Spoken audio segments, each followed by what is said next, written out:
Do you want to jump into some history?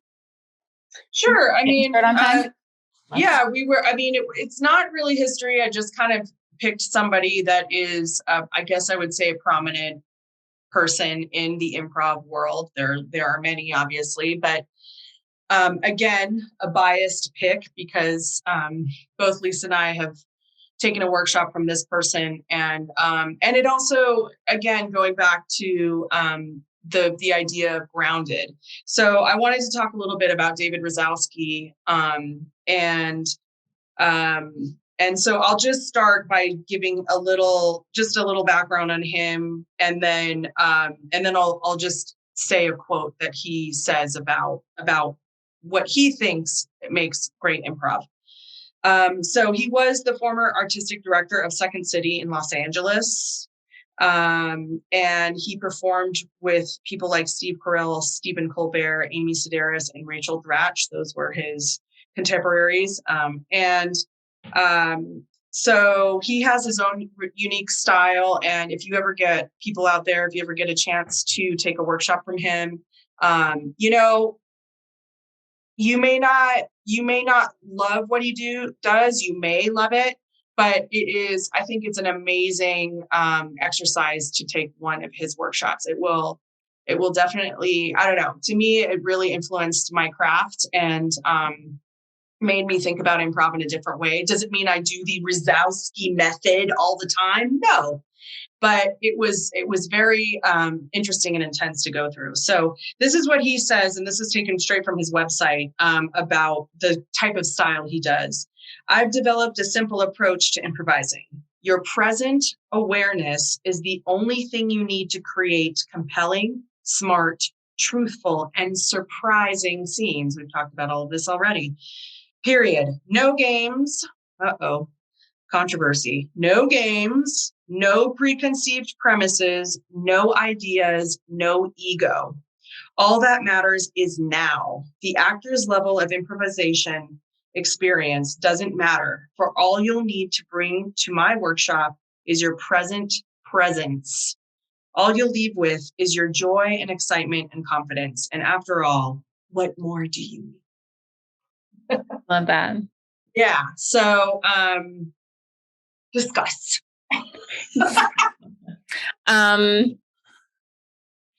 I feel like I feel like it's very Zen, kind of like live in the present moment. Everything is happening now, and now is the only time that exists. Which is hilarious because if you've ever met Razowski, he is one of the most intense people you'll ever meet. His philosophy is Zen, but he is very... Wouldn't you say, Lisa? He's he's intense. He's intense. Yeah. But he one of the things he does is you're all sitting around in chairs, and he's talking about things, and then all of a sudden he'll say, "Everyone up, but you two, just stay exactly how you are," and then he'll have you do a scene based on how you were sitting, the space between you, and it's really cool to see that. What just your posture, your face, less your face, honestly, just like in clowning, your face doesn't matter as much. Of course it does, but it's all of you. And were you looking towards each other, away from each other, et cetera? So just paying attention when they talk about you are enough, it's when you pay attention to everything about you. Are your feet pointing this way or that? Are you, is your chin down, up, all of these things. So I love what Razowski said, and I get a lot out of that. And I think we could all benefit from him pointing out to us what we're missing about ourselves. Yeah. Yeah. Awesome. Yeah. And I think, and it's been a while now. So, and there's a whole pandemic that happened. So, in terms of, because he was really one of the first ever workshops after Mike Brown, who we love.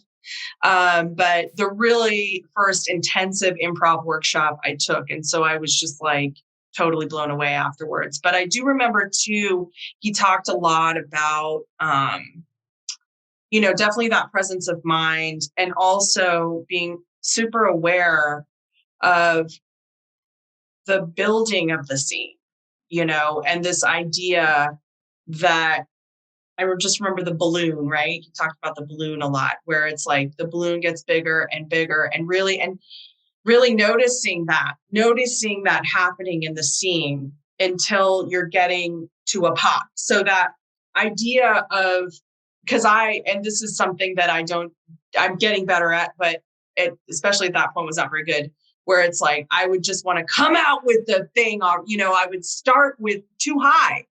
I would start up here, and then the scene had nowhere to go, because there was not this buildup. So really, like, that's why I appreciate, like, with Jason, having us start off with ground, like with object work.